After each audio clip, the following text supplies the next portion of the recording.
I think I needed to also point out that I went to a polytechnic, so I have an HND. So like it was not really easy to you know, get schools that you get to do your master's. Some of them will tell you, oh, you have to do your PGD first and everything. Oh, I chop breakfast. Hello guys, welcome to my channel.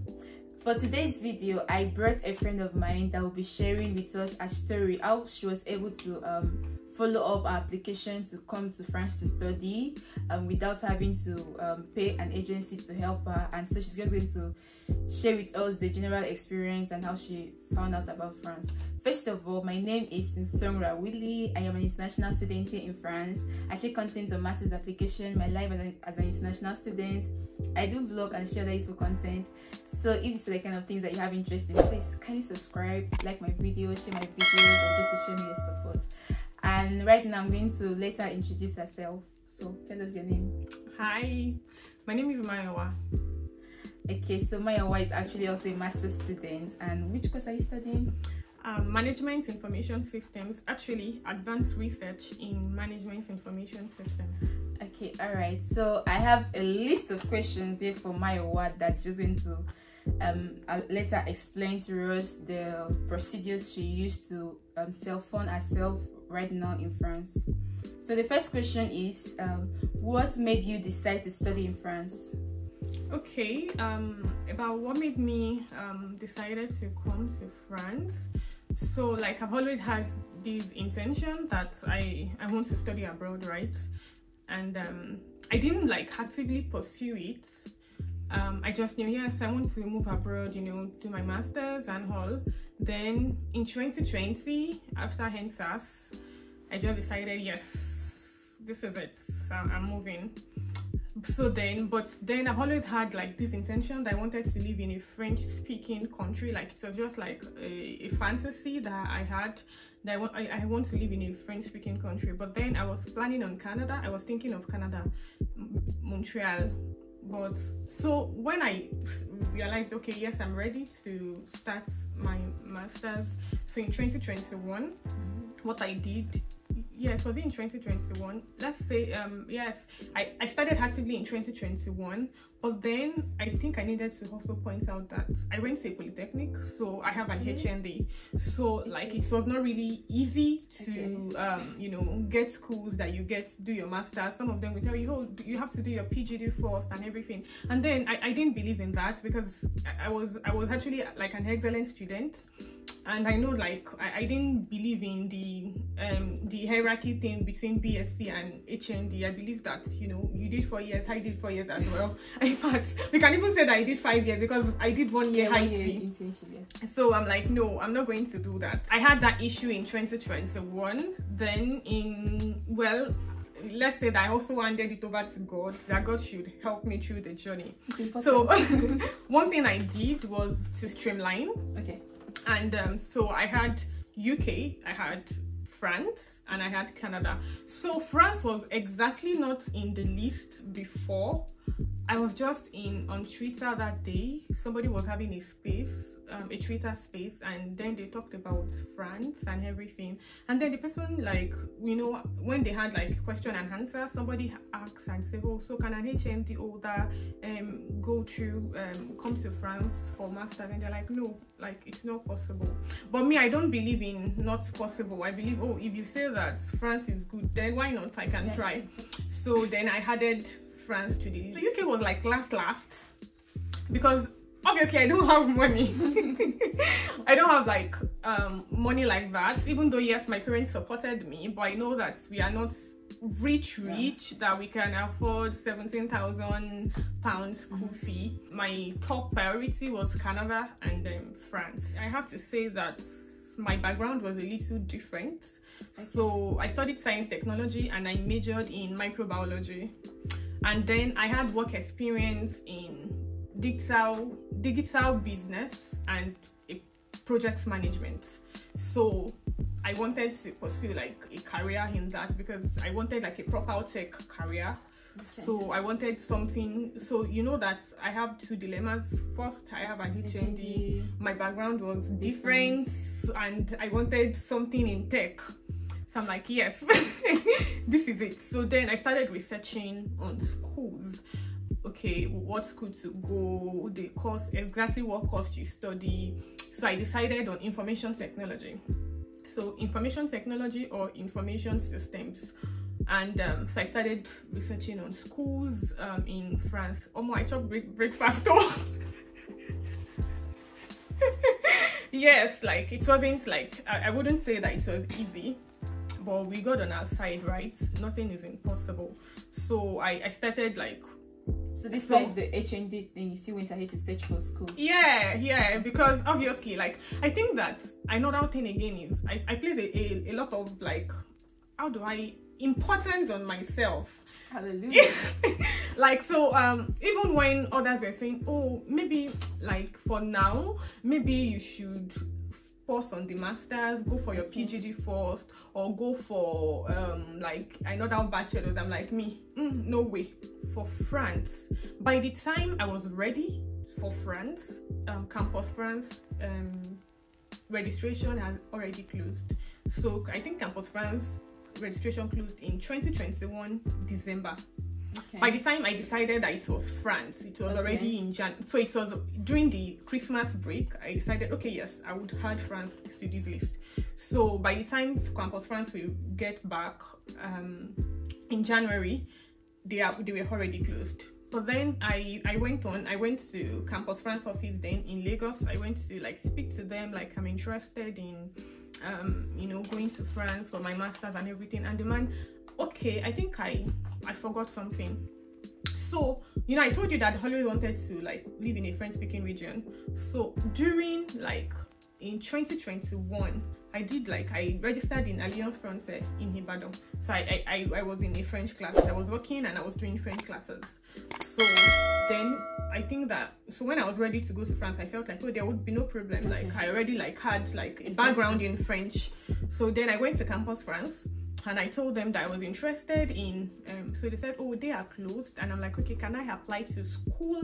And the way the man that I met there that day, like we acted, I didn't really like it. It just put me off, like, no, they won't take you. Like it will be through us. Like it will be through us. Like you have to go through us. Then, you know, like I was already sad. Like I came all the way from Ibadan to Lagos and yeah, telling me that. Then it was like, okay, there are some schools I can try that they do parallel admission, that I can try that, but most times it's always through Campus France. I said, okay, no wala. Then I now mentioned to him that, oh, that actually like I have an HND. He was like, like no bother. That I should not bother. So I was really down that day, but then I remember that during that period, it was the time of fasting in our church, like, you know, January fasting and everything. So I told myself, I walk by faith and not by sight. By the time I got back to Ibadan, I started my own research on my own. So at this point, I knew that, okay, if Campus France is saying that I cannot apply through them, then I should take my life in my hands, hand it over to God, and start searching. So I started searching, like I'll practically like go online and say universities in Paris, like all the cities that I know in France. Or universities in Paris. While you were still working. Yes. So it was, and you know, so most times like I'll take my laptop home, like in the middle of the night, I'll be researching on my own. So universities in Paris, I'll put it down, write it in. I had like a jotter. And like I used to tell people this, like you have to be very serious with this. If you have a book, be writing it down. So I'll say, oh, universities in Paris, so I started like googling, okay, cities in France, universities in Paris. So I found out about, in fact, it was through my research that I found out that a city is called Lyon. I don't know, it's only Paris that I knew in France. So the universities in Paris, if I found that, and you know that like Google will, like if you search for a university or like a city, to bring out other city again, I'll take it. Okay, universities in Bordeaux, universities in, so I started like that. So, but at this time you've already decided, okay, it's France you're going to come to. Yes, I was doing both. I was doing Canada and I don't even tell you that Canada schools, you know, you have to pay. You have to pay an application fee. They chop my money. Okay. But that is that. I'll come back to my dear, I went through a lot. Okay, alright. So because I know you're about entering this next question. How did you find the course? So you're about entering that. Okay. So about how I found, remember that I said I'd already decided on the course that I wanted to do. I wanted something in tech. So either information technology or information systems. Okay. So all of my search, like for every school that I search, so this is what I do. I already had the list of the school. If you don't have information system, information technology, or anything relating to tech that I can do, I already like seek you out. You're not compatible. I take you out. So that's what I do. Like all the universities that I'm researching on, if they have my course, fine. Now the problem now is I was looking for an English taught course. Okay. Because I feel like my French had not gotten to that level that I do not know the difference between public universities and private universities. So I'll say some schools. I applied to a school. Their tuition was 26,000 euros. That day, if some of my friends are watching this, they'll remember me telling them. I go home. I got to my parents' house. I look at everything that we have in our house. I was like, what can we sell? What can we sell? That will not call for this tuition. Do you understand? And I'm like, this journey, it is God. It's me and the Lord. I hand it over to God. So I did not know. So I would feel like, why is this tuition this expensive? In France are cheap. So I thought that they said that the schools in France are cheap. So basically, the way you found the course was just from searching with the name of the course you're looking for, something information systems, and just searching the internet. Yeah. Okay. And also to make sure that the course is in English. Okay. So the next question I'm going to ask is, how did you apply? Okay. So on how I applied, so I'll go with, now that I'm in Université, the Honorable Université Grenoble, ERO, Graduate School of Management. Hallelujah. So I would start with how I found out about the school. Okay. So from my research, I found a program, Advanced Research in Management Information Systems. And I'm like, yes, this is good, like, and it's in English. This looks like the future. Yes, it's in English. So then I emailed so I think another thing that I should point out is never be scared to ask questions. Exactly. They are open. They are open. Send emails, guys. Email them. So they are open to responding to you. So I sent them an email that I'm interested in the program, and I'm not applying through Campus France because Campus France registration has closed in my country. And I think it took about 3 days. The person replied and said, did you send the email in English or French? In English. Okay. Because it's an English taught program. So then the person replied that, they are sorry that for this particular program I have to apply through Campus France, that they are not taking, normally they used to do parallel,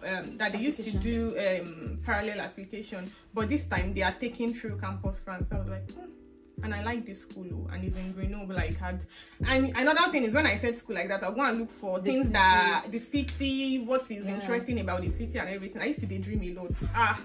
Maybe did they give like your background as an excuse? Yes, a lot of them. They had issues with my background, like, oh, you study science technology, you majored in microbiology, and they want to cross. Are you sure you will cope? All of those things. But when you applied, did you make mention like your work experience? Was it related to that? This is one thing I did.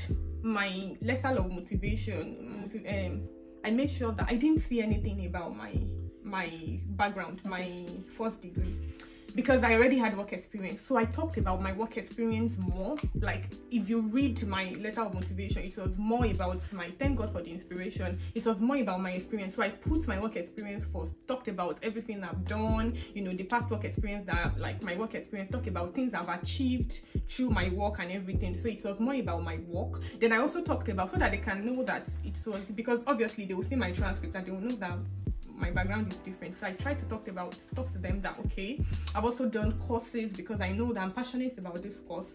So I've been able to do online courses in this field. So I did online course in computer vision. I did an online course in information systems. Even before I got the course, I'd already done, you know, courses on Coursera, you know, just trying to gain knowledge so that like they would know that yes, this girl is really interested. And I also did like different online courses. You're just trying to sell yourself for them to know that you're actually a good fit for this program, and not just to focus on just your background, but just to see other strong points. I think that's actually very good. Yeah. But okay, so like you mentioned that first of all, when you apply to the present school, they told you you cannot apply because of campus friends. So how did you finally get in? So after like in April, yes, in April, then I got this email. I'd already given up.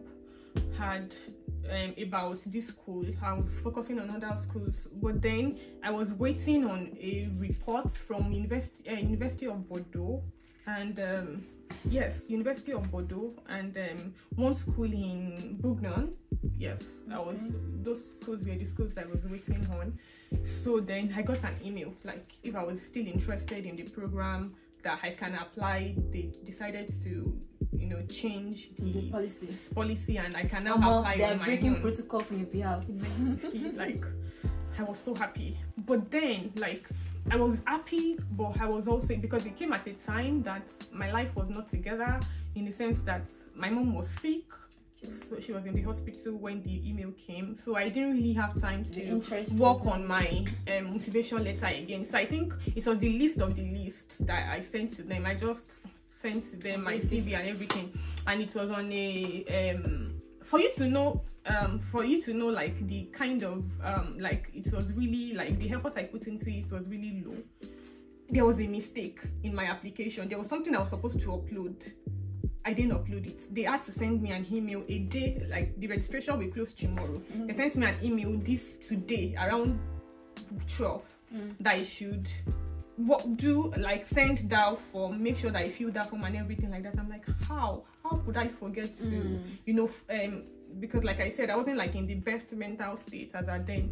So I was like, wow, this school is so good. Like for them to be able to remind me that there was a mistake in my application and I should like work on it again. So I worked on it, then sent it to them. Maybe a week or 2 weeks later, they sent me an email that they shortlisted me for an interview. Oh my god, you need to see the way I screamed. Like, are you serious? Like, really? Is this God? God works in a serious way. So yeah, that's how I was shortlisted for the interview. And when I did the interview, you know, they asked me like, I was also really happy that because of maybe, you know, they would ask you questions based on your letter of motivation that they've read and your CV. So that was a question they were asking you on my work experience. I think it was only one of them that mentioned when they wanted to like talk about research. That was when I had to like, okay, yes, I've done research before, like my first degree, like, and that was when they talked about like my first degree, and that was it. So far, has the schooling experience like compared to Nigeria and with not being the same field and everything, how's the experience been for you? Wow. On the experience, you know, there's the good and bad, you know, the parts you miss home, the parts you know, because soon come later to the challenges. Yeah, because but I think that it's been really good. Like the lecturers are supportive. Yeah, the lecturers are supportive. You can ask them questions because they know you. They value contribution. That's one thing that I really love. Like no idea is alien to them. Do you understand? So they let you be yourself. Not well, I know that there are some lecturers, but I think like majority of the 95% of my lecturers, they let you be yourself. You can ask questions and everything. Well, one thing is you will read papers a lot. French professors they like papers. They like papers. Like you will read papers. I think it's maybe just a general thing, because even for my own too, we had some courses that they gave us papers to read, and like, but based on the course we're handling at that particular time, and maybe make a report on it and make a presentation. Like you can never leave out presentations. So yes, you do presentations, and also like the teamwork. Like yeah, exactly. So our project is divided into like, you would do like the team project, you would do individual projects, and there are some courses that you will also still write the exam. Do you understand? So, and then I think it has also really helped me, because I think all of our courses we all did presentation. So it actually helped me. So by the time, like by the second, third month, I had already picked up. I was no longer scared of presentations and all of that. So I think it had been really good. Like, another point I forgot, when I was coming, I was thinking, like, because most of my friends are in Canada, UK, so I think, oh, in France, like, you'll be able to work, like, and study. My dear, nobody told me.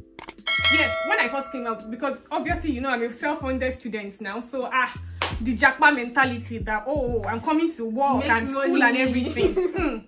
By the time the coursework choked me, that at some point I would only get 3 hours of sleep.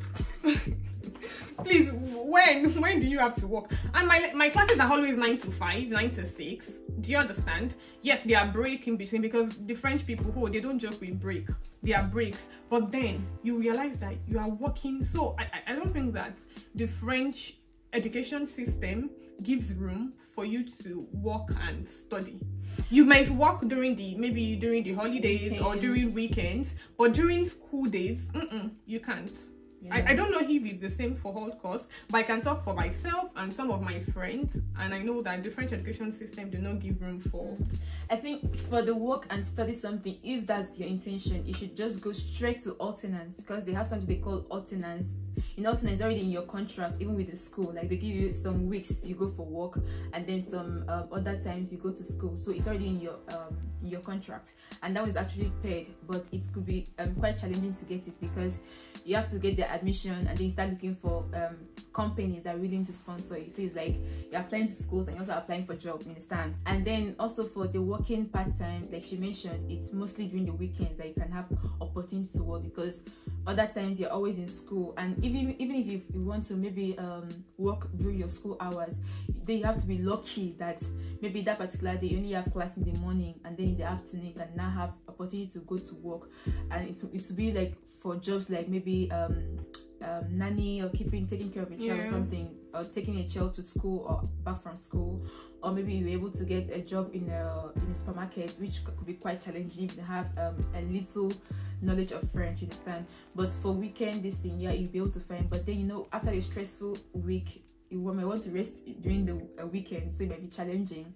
So, but I think that maybe, and I think restaurants, like at night, yeah, restaurant jobs. But the thing is that you should just know that in France, the school is actually quite tedious, because I think they want you must know that book. Yeah, so you came to study, so you must know the book, you know, that kind of stuff. Another thing that I also like really love about the French system is, yes, it supports students. Like, even though, because yeah, it's a bit tough at first, because I believe that, you know, I used to say that no two people immigration story would be the same, right? So like it would be tough at first, because yeah, for me, like the first month that I was here, you know, like I had to like ask again, like am I sure, like, because yes, I had a good paying job in Nigeria. I had a good paying job. I had like remote jobs that I also do, and I had like some people that they would just come, oh, I need you to quickly do this thing for me, and you know, money will come. So like I was like really skeptical, like am I really sure like about what I'm doing then? But I just realized that the French education system, like, it supports you. I know that there is resto, there is, and again there are also exemptions that you can get. I know that it's not for all courses, and they don't do it every year. So they may do it this year and they may not do it next year. So you need to like, don't exactly like bank on that and say that, oh, I'll get exemption. I got the exemption, but yes, thank God for that. I got the exemption. I think it was like last week Friday they returned the first installment. Basically going on free. Yes, so they returned they go school free for now. I told my friend that I got my master's, like when I finish this master's program and I'm writing my Instagram caption, I will say that I got my master's on a promo. I think that another thing that it just like that it just realizes, like, whatever journey that you're taking in life, like just put it in God's hands. Exactly. Just put it in God's hands, like, because that's like the perfect explanation for everything that happened to me. Like, so you planned to come fund yourself, and you ended up actually schooling on scholarship. Yes, because like you did not have to pay for anything. Hallelujah. Another thing again about the language. Oh.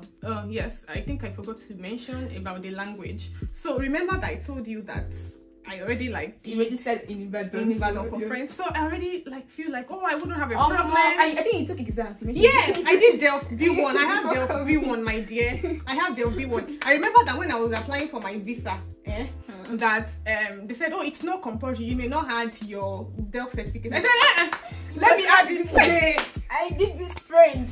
I said, let me add it. So like, I felt like, oh, I wouldn't have a problem. Like, I already, like, because I can read and write. I'm coming in ready. I can read and write. I can, like, when they speak, I can pick up words.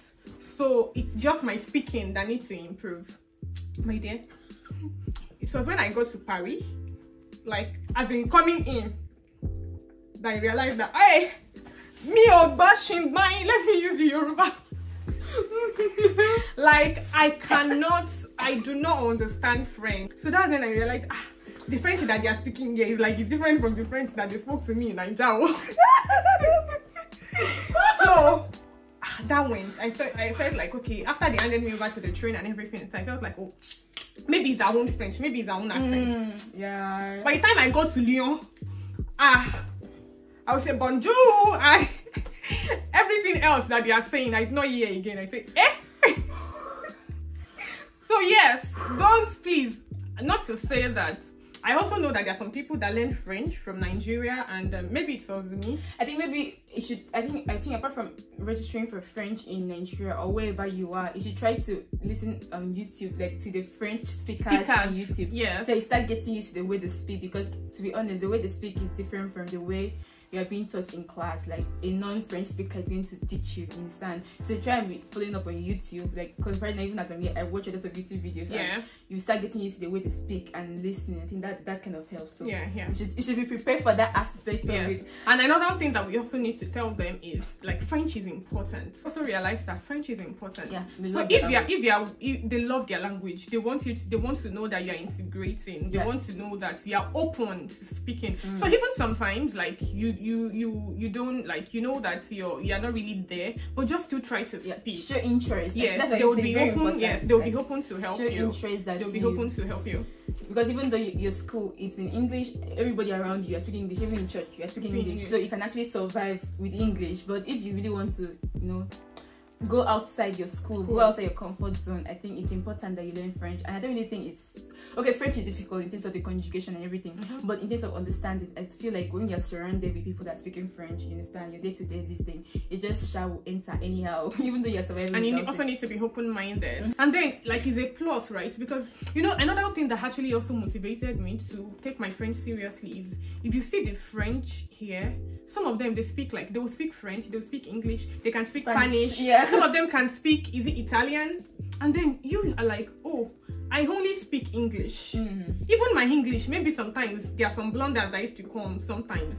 And then there are some people that they already speak four languages. Even in school, they also learn language. The last one is going to be the cultural shocks that you experience, because I feel like you have actually said a lot of things. You have said challenges, like you have given tips, you have given you a lot of things that can just help you and so on. So maybe just mention maybe 1 or 2 cultural shocks that you had. Okay, I think the first is that really took me by surprise is how they smile at people. Like, you meet somebody for the first time and they're smiling. I'm not a smiler. Like, sometimes, like, I would even, like, if somebody smiled at me, I would have forgotten.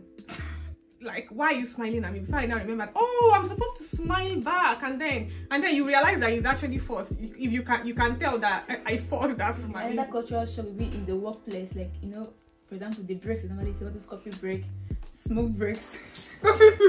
Let me sit down properly. So, like, remember that I told you that I had, like, a long work experience in Nigeria before coming. So, like, 12 o'clock, we know that we're supposed to take break. Like, it's in our office. Like, everybody's supposed to take break by 12 o'clock. But 12, your chairman will call. we are supposed to go on break now. 12, you will do meeting from 12 to 1. Everybody will forget that there is break. Do you understand? And then to see that, like, you will go somewhere, even like private institutions, 12, they are already closed. You will not see anybody. I just realized that I think I like the way that they value, like, they're able to separate their work from their life. And that's one thing that we missed in Nigeria. Like, everything just jam-packed together. And another thing again that I also like is how they respect each other's space. I think I've been able to, like, at least take that, like you don't like ask anyhow questions. You don't just protrude into people's life. Yes. So like you have to be, you know, careful with how you ask questions, you know, how you talk to people. Anyway, so you have actually shared a lot, like more than I bargained for, and you have actually really shared some things I've actually been mentioning here on this channel, like especially when it comes to trying to apply on your own. Like, I feel like people feel it's not possible, but I think it's possible. It's just how much you want it. Because you mentioned something at some point, you're like, Aisha must drop out, Aisha must leave, because you already had the intuition, you wanted to study outside, but it just got to a point you made up your mind. And you have mentioned how serious you were. So I think these are things I've always been mentioning, and I'm glad I'm seeing a living testimony to these things. To God be the glory. Hallelujah. Hallelujah. So I'm just happy. So thank you very much for your time. Thanks for sharing with us. And I hope that anybody watching this, I know this is a long video. It's going to be a long video because I'm going to find it difficult to like cut a lot of things. So it's going to be a long video. So I hope that if you have watched up to this point, that you have been able to learn a lot of things and something that you're going to apply to help you even in your journey. And like she mentioned, one thing is very, very important. Don't just want to move because of the whole Japa wave. Like you want to move outside. No, don't just do that. For her, it was actually based on God's plans for her, and that she felt like it was the right time.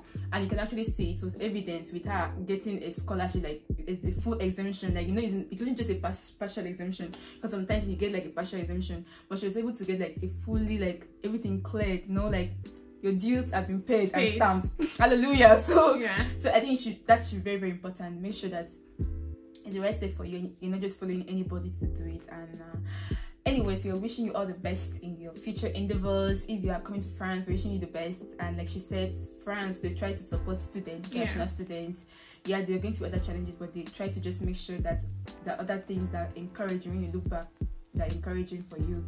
So all the best in your endeavors. And Reto, if you have watched this video to this point and you have not subscribed to my channel, you have conscience.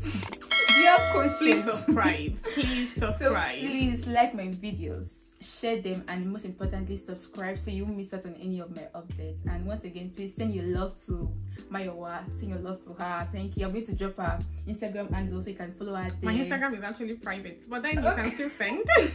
Okay, I'm going to drop her Instagram. So if you have any constructive and useful questions and direct questions that you have to ask, you could always ask her for her to help you. See you in my next video. Bye.